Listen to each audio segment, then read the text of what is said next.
Good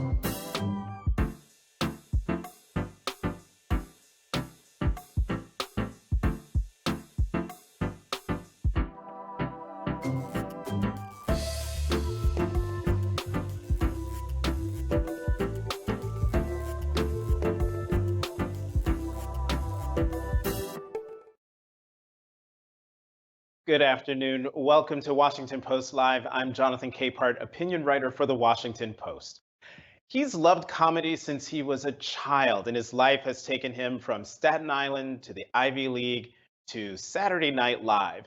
Many of you were familiar with Colin Jost's work before he became co-host of Weekend Update, serving as head writer at SNL. And while his life has taken him on many jovial twists and turns, a twist of fate nearly cost his mother her life on September 11th.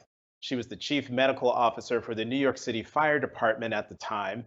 And he writes about it and so much more in his new book, A Very Punchable Face, a Memoir. Please welcome Colin Jost. Colin, great to see you. Welcome.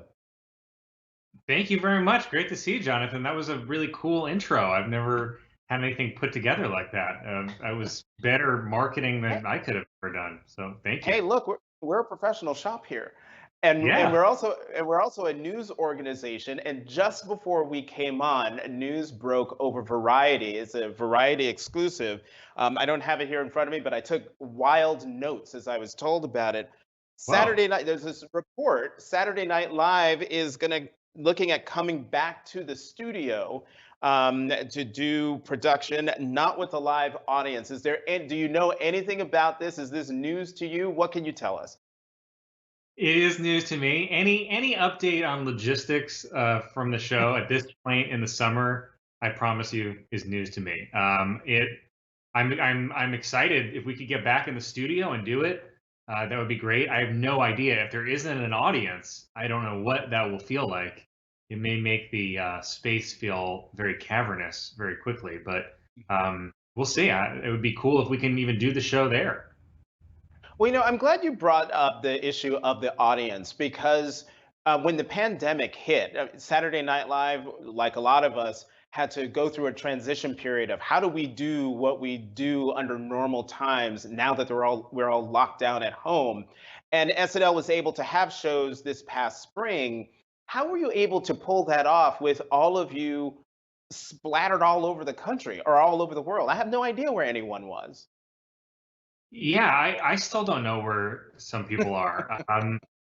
It was it was different. It was a different kind of challenge, and sometimes it was frustrating, and everything felt very distant. Editing anything felt really hard because our editors were doing such an incredible job, but they had whatever 20 different pieces to edit, all within 2 days basically of submitting them and getting them on the air. And so everything felt a little bit out of your control in an interesting way. So for a little while that was fun, and I think in the long run it would be stressful to do it from home. And we missed all the people behind the scenes at SNL who do so much incredible work to make every sketch look good. All the costumes look good, all the hair look good. You quickly saw how bad we all were at those jobs. You mentioned the missing of an audience before, and one thing you tried to do on Weekend Update, that first pandemic show, was that you had laughter, people who were listening in to laugh at some of the jokes. How Yeah. important is audience participation and laughter and seeing the reactions, not only to what you do at Saturday Night Live, but how you do comedy in general? Well, it turns out that hearing laughter when you're doing comedy is very important. I would say that's essentially the only reason you do comedy. It would be like if you did magic tricks and there was no audience to go like, "Ooh, wow, how did you do that?" If you just did magic tricks alone in a room, I don't think it would be much of a sense of wonder to it. And I think that's what it felt like. We tried to have an audience, but it was so delayed, and the way the sound worked, and certain people were mic'd really hot and some people were barely mic'd. So that was not the way to do it, but we tried, and then we found out that was bad, and we adapted, and we got pretty clear feedback from people that it was bad. And I think it's going to be hard to not have a live audience, and I wonder if there's some other workaround for that. They can just pipe in the crowd noises that they've been doing for soccer games. They'll just do that, Yeah. and then we'll feel actually great about ourselves for a while. For a few minutes. I was one of those people who watched that first night and was like, this is not working. But as time went on, the show itself started working. It seemed as though all of you figured out, including the editors and the folks behind the scenes, figured out how to do Saturday Night Live in the age of the pandemic.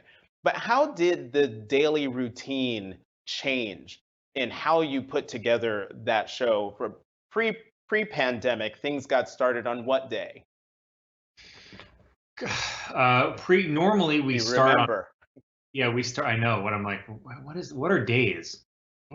Normally we start the week on Monday, and obviously working up until it airs live on Saturday. This was a lot more formless in terms of there were pieces that someone had an idea for that took weeks. Like I had this idea for a song that was called "Let Kids Drink," and it was like about letting kids just have some drinks during quarantine.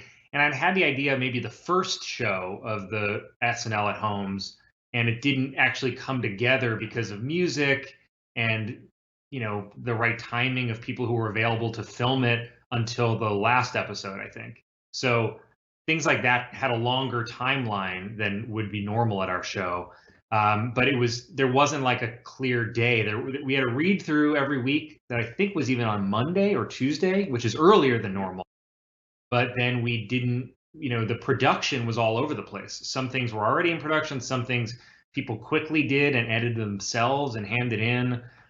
It was a weird rolling process. And I will say the nice thing about it, and the thing that was I think we can learn from even when we go back to the studio, is people went off and they did their own thing largely, and they had a vision for something, cast, writers, and they did it. And there was no evaluation process as it went on. There were no notes, there were no, so certain things that probably didn't help, but a lot of things I think stayed pure because no one was fiddling with them before you finally got to the final product. And I think that's a good thing to remember is what makes you laugh, what makes your friends laugh in a vacuum, and try to always be aiming for that even when you're back at full production. Mhm. Now, of course, you write a lot about Saturday Night Live in your book, and I want to read something to you that you wrote. No, actually, read to the audience what you wrote in your book. You write, people think of SNL as this bastion of liberal extremists from New York and California, but we have conservatives and libertarians, and more of our cast members are from middle America than from New York or California. And like America in general, we have a lot of moderates and a lot of people who don't care about politics at all. So when breaking down the makeup of the show on a weekly basis, do you make sure you have a political sketch in the mix, especially due to the current political environment? Well, it's almost impossible not to. There's more. First of all, this president is just out there on television, on Twitter, so much more than any other president in history, and is an entertainer himself, which is why so many things have this weird, sometimes overly constructed showbiz feel. And so that lends itself to more on our show because he's already doing it in sometimes a strange presentational way. He also, he's been on WrestleMania, he knows that part of show business too. So that lends itself to more, and it's what people are talking about. So you always want to be, listening to what's happening and feel relevant as a show.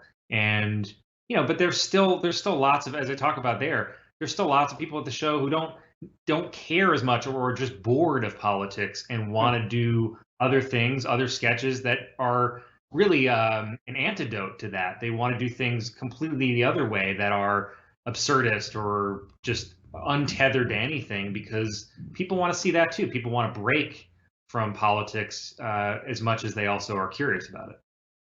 Now, you also write in your book, after all, the majority of our show has zero to do with politics, and the sketches you Yeah. loved most growing up were rarely the political ones, parenthesis, except for Janet Reno's dance party.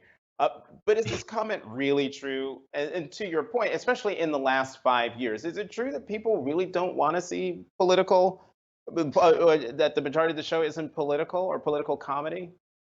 Well, I mean, just on a statistical level, most of the show is still random sketches. I mean, usually at most there are three sketches that are political, and that's even high. Most of the time it's two, sometimes one, um, and Weekend Update. So that's still at least, I don't know, six or seven pieces that are about something else culturally or about nothing at all. And I think, while I think people are clearly interested in politics, I just think when you're growing up, when you're in high school and you're watching the show, the things you take with you for the longest are probably not the political sketches. They're because those change over time. Or you might look at a political sketch from 3 years ago and it barely makes sense. Like the people in it have disappeared, or the references feel dated, or the jokes are specific to that week. Whereas there are sketches that are not related to politics that really last and that are in your memory, and you could watch now and and you would laugh at, and you don't need to know anything about the time to understand it. Mm-hmm. You mentioned Weekend Update. Let's talk about Weekend Update. Is it you had to re-audition to be co-host of Weekend Update after you got it? Yeah, yeah. I did it for a really short period of time at the end of 1 year with Cecily, and we did it. I think we did like only 6 shows or 8 shows together, like the last 2 months of the season.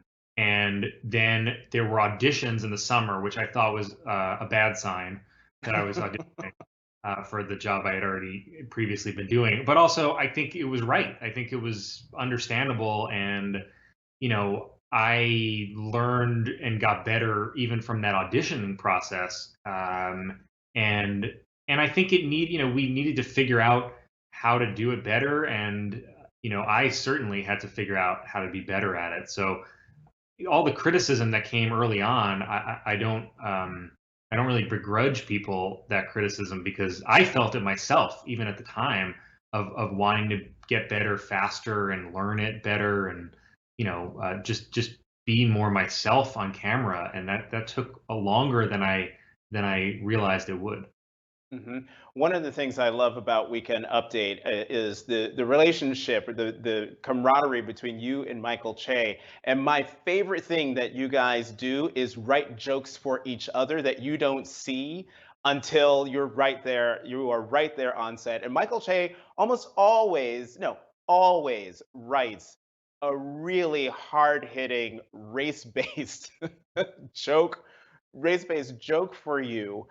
Who came up with that idea of you giving each other jokes? I don't remember, honestly. I think it came about very naturally in the office of us talking with the update writers and us talking about an idea for. I think it started with around Christmas. Like, it was a Christmas show, and we had the idea of like gifting each other jokes, um, and that turned into. And then at some point, it was kind of like, well, maybe it's more interesting if we haven't read them yet, because that's its own. That's kind of taking advantage of the fact that we are a live TV show. I mean, if you do that and it's taped, there's not really any drama or excitement in it. But when you're out there live and you don't know what you're about to say and you're committed to saying it, that's a pretty terrifying moment, and a thrilling moment. It is you definitely feel alive in that moment, and it is not knowing what's coming, seeing a graphic that comes up that's Rosa Parks. That's a scary moment. Oh yeah, I was watching, and your reactions, I think, are what make the joke and make that say. I know you're saying you're like, no, God, No, no. no. But I mean, I feel no, but I feel for you in that moment because I know it's going to be good. In the time that you're doing Saturday Night Live, you were also doing stand-up comedy. You were doing it what, 4 nights a week? Did that help you at all in terms of your being head writer at Saturday Night Live and your job at Saturday Night Live? It helped me as a performer, which is why I did it. That's what I wanted to get better at. And if you're a stand-up comedian, you'd like to be doing stand-up, and you need to be doing stand-up every night. I would have preferred to be doing it every night. With our job, that was physically impossible. So making that time, as when I was a staff writer, to still go and do four nights a week was really the maximum that I could be doing, as evidenced by lots of relationships that were suffering as a result of it. And even when and then we had an off week from SNL, and I was touring and on the road, and I would do 8 shows in a weekend, on the one off week from SNL. But I needed to do that, and I wanted to do that because I knew down the road I wanted to perform and not just be writing behind the scenes. And I missed performing from childhood, Mhm. and I missed stand up. So I knew I needed to keep that alive. And it really helped eventually it helped, build any kind of confidence as a performer. But it hurt for a while, my writing and being a head writer, it hurt for a little while because I was trying to do too much, and I really had to pare down and focus on update and just performing for a while because it was impossible to keep all those balls in the air.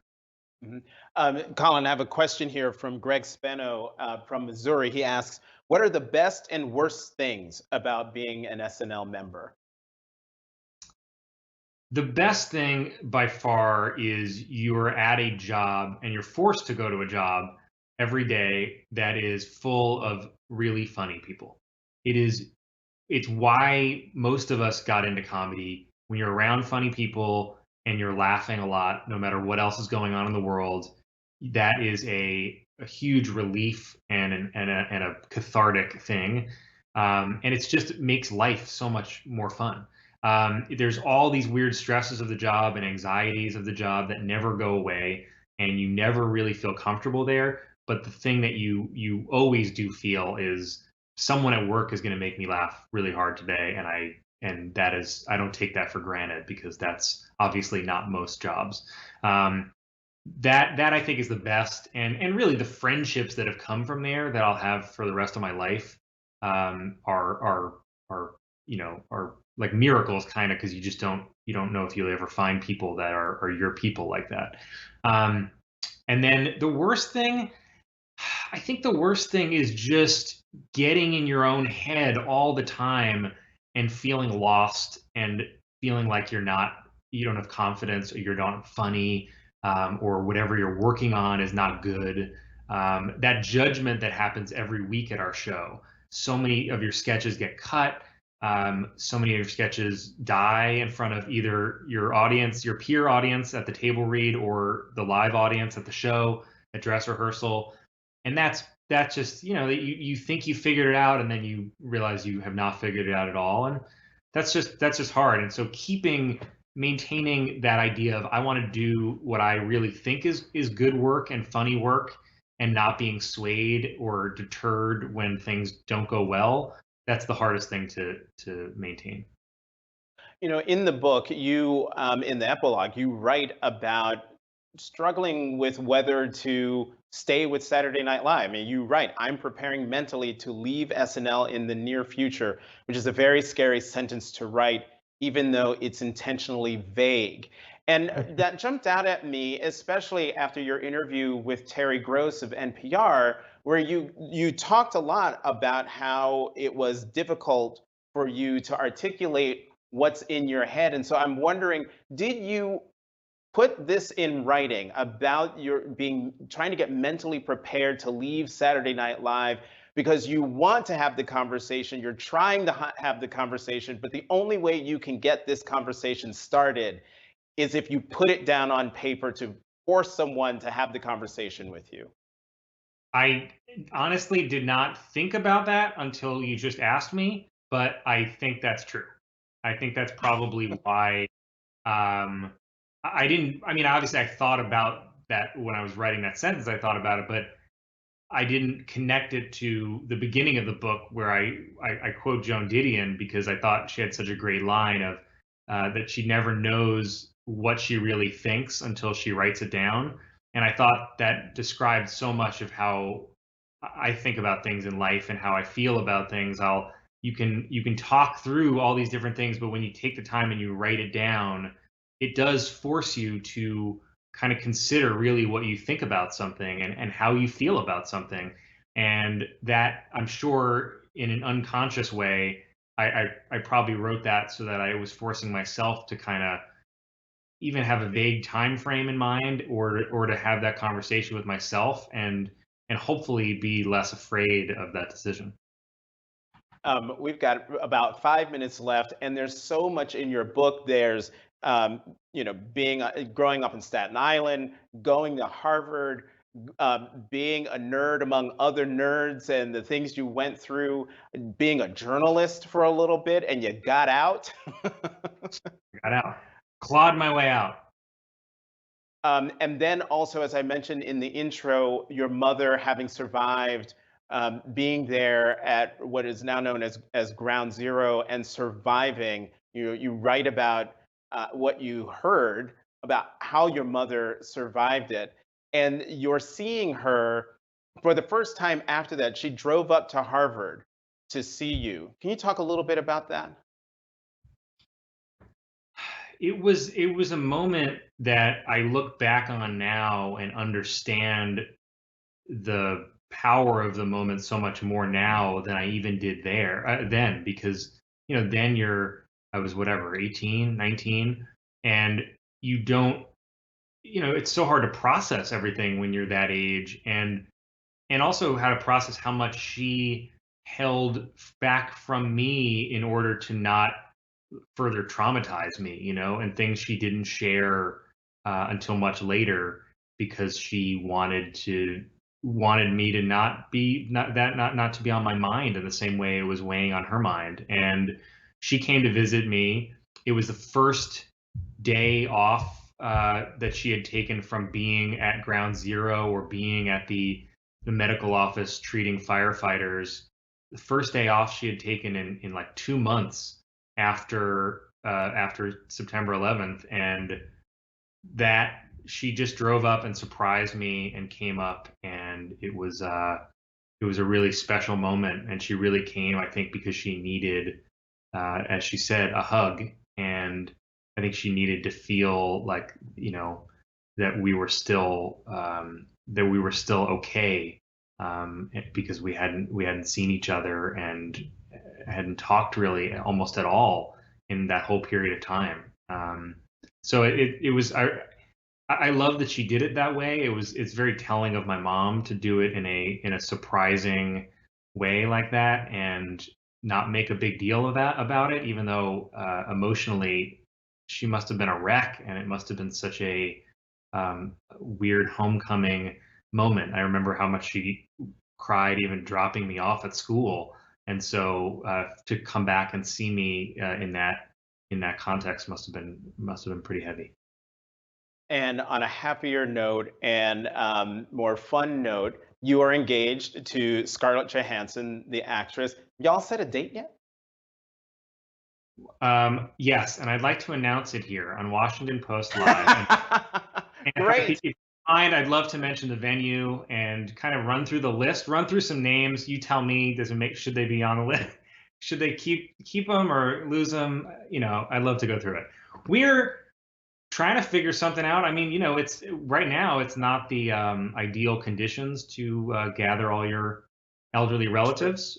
And who knows? It's really hard. We're kind of figuring out what's legally and logistically feasible. So TBD. But I promise I will log back in as soon as I know. Jonathan, you will be the first to know, and Washington Post listeners, second through thousandth to know. And of course, I asked that question with a pre-global pandemic mindset because I became a huge Scarlett Johansson fan when when she hosted Saturday Night Live way back in the early 2000s and did this sketch with Kenan Thompson that was so funny. I can't find it on YouTube, but I will try to find it. Colin Jost, thank you very much for joining us. Good luck with the book. Congratulations on the book, and stay healthy and safe and sane during all of this. Thank you, Jonathan. Thank you for taking the time. Thank you for reading the book, and thank you for agreeing to do this. It was a pleasure to talk to you. I would happily talk for a couple more hours. Thanks a lot. Tomorrow, my colleague Bob Costa will interview Houston Mayor Sylvester Turner. On Wednesday, Christine Lagarde, the president of the European Central Bank. And on Friday, Dr. Anthony Fauci. But before we go, I want to pay tribute to my friend and great American, John Lewis. To understand how transcendent his legacy is, take a look at this picture that I took in 2018 at Brown Chapel in Selma, Alabama. That little white boy there on the left in a trench coat and a backpack. It wasn't until the church service there and I looked at him that I realized who he was dressed up as. He was dressed the same way John Lewis was dressed when he led marchers from that very same chapel across the Edmund Pettus Bridge on March 7th, 1965. And I was so moved by that photo because it showed that a little white boy would be proud to dress up like John Lewis, showed you how far the arc of the moral universe had bent since Alabama state troopers clubbed John Lewis so hard in the head he had a concussion and a skull fracture. And that was just one of many beatings John Lewis survived in trying to push America to live up to its ideals. And now this second photo that you will see, which was taken on June 7th, 2020, in the northwest corner of 16th Street and K Streets here in Washington, John Lewis, with his back to me as he looked out over Black Lives Matter Plaza, as you can see, stretching 2 blocks toward the White House. It was just before 7 o'clock, and the great man, 80 years old, battling pancreatic cancer, looking out quietly over a plaza that signaled that the work he undertook in the early 60s and kept doing throughout his entire life was not done.